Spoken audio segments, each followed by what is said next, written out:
இயேசுவின் இனிய நாமத்தில் உங்களை வாழ்த்தி உங்களை அன்போடு இந்த காலை உடன்படிக்கை தியானத்திற்கு வரவேற்கிறேன். And you are most welcome to the count of the day. Praise the Lord. ஸ்தோத்திரம். நல்லா இருக்கீங்களா? கர்த்தர் நல்லவர்.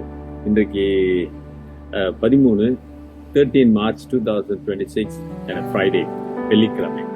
வாங்க ஆராதனையில் கலந்து கொள்ளுங்க. ஆண்டவர் ஆறுதலின் தேவன், பலப்படுத்துகிற தேவன், ஆலோசனை கொடுக்கிற ஆண்டவர். அல்லேலூயா. காதுள்ளவன் கேட்க கடவான்னு சொன்னார்ல. இப்படி ஆராதனைகளிலே, ஜப கூட்டங்களிலே, வேதங்களை வாசிக்கும் பொழுது, தியானிக்கும் பொழுது நாம் உண்மையிலே செவி இருக்குமானால், காது இருக்குமானால், we listen the word of God and start to obey.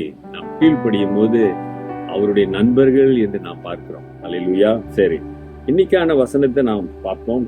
உங்களுக்கு தெரியும், நாம் கெத்செமனே தோட்டத்தில் நடந்த நிகழ்ச்சிகளை பார்த்து கொண்டிருக்கிறோம். அவரை கைது செஞ்சுட்டாங்க.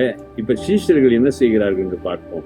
அது mark 14:52, mark 14:52. And he left the linen cloth and filled from them naked. அவன் தன் துப்பட்டியை போட்டுவிட்டு நிர்வாணமாய் அவர்களை விட்டு ஓடி போனான். யார் ஓடி போனது? அங்கு பெயர் சொல்லப்படவில்லை. 4 சுவிசேஷத்துல பெயர் சொல்லப்படவில்லை. ஒரு வாலிபன் என்று ஒரு சுவிசேஷத்துல சொல்லப்படுகிறது. அருமையானவர்களே, ஏன் இந்த வசனத்தை நான் எடுத்தேன்? கூட இருந்தார்கள் சீஷர்கள். நிச்சயமா அதுல சீஷர்கள் ஒருவனாக இருந்திருக்க வேண்டும், அல்லது இயேசுவை பின்பற்றினவர்களாக. கெத்செமனே தோட்டத்தில் சீஷர்களோடு தான் அவங்க கூட வந்தவங்க யாரும் ஓடி இருக்க முடியாது, வாய்ப்பு இல்லை. நிச்சயமாக சீஷர்கள் இயேசுக்கு வந்த நிலைமையை நமக்கு வந்து விடுமோ என்று பயந்தார். நம்மளை கைது செஞ்சிருவாங்களோ, அல்லது நமக்கு ஏதாவது நடக்க வேண்டியதான் பயந்து ஓடி போன. அதுல ஒருத்தன் நிர்வாணமாய் அது ஏன்னா நம்ம துணி இருந்தா துணியை பிடிச்சிருவாங்களோ, துணியை பிடிக்குமோ தானே அபட்டு நினைச்சுக்கிட்டு ஒரு வேலை மேல போட்டிருந்த போர்வை அப்படி தூக்கி போட்டு ஓடுறான் துணியை. Running nakedly, the Bible says. ஆண்டவர் நம்மை நிர்வாணமாகத்தான் படைத்தார். சுமதனை படைத்து நீ மண்ணிலிருந்து புறப்பட்டாய், நீ மண்ணுக்கே திரும்புவாய் என்று சொல்லுகிறார். அருமையான ஒரு வாழ்வுதான், ஒரு வாழ்க்கை, ஒரு ஜீவன் தான்.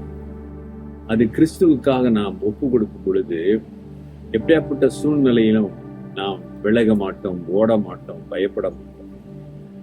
விசுவாசத்திற்காக நாம் நிற்க வேண்டும். ஒருவேளை சீஷர்கள் இயேசுவை அறியாதிருந்ததுனால பயந்திருப்பார்கள்.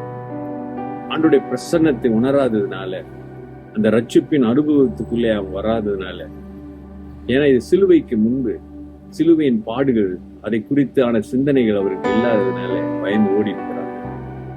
அதே சீஷர்கள் தான் இயேசுவுக்காக தன் உயிரையே கொடுத்தார்.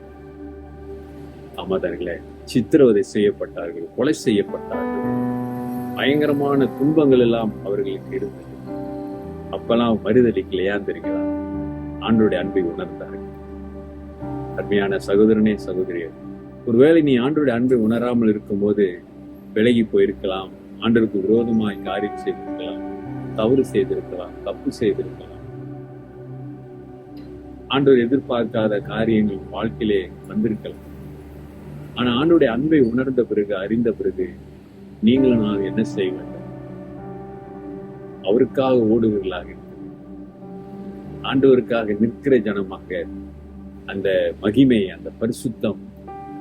No, we have to stand in a holiness and obedience and in faith. We have to stand for Christ. That's very important, dear brother and sister, because we know the love of God. We know God's love. That's the Lent season, to meditate with the love of God.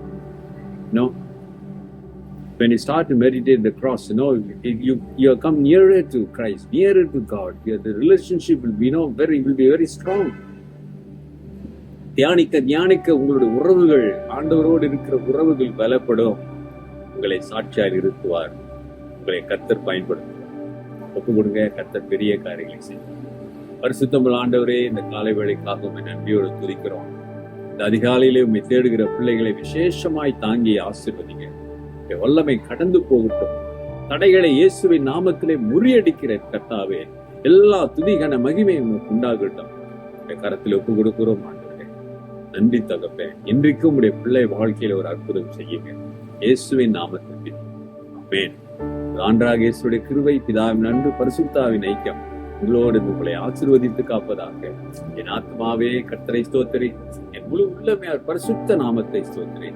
என் ஆத்மாவே கர்த்தரை ஸ்தோத்திரி, அவர் செய்த சகல உபகாரங்களை மறவும். அமேன். Brother sister, சகோதரனே சகோதரியே, கர்த்தருக்காக எதை இழக்க ஆயத்தமாயிருக்கும்.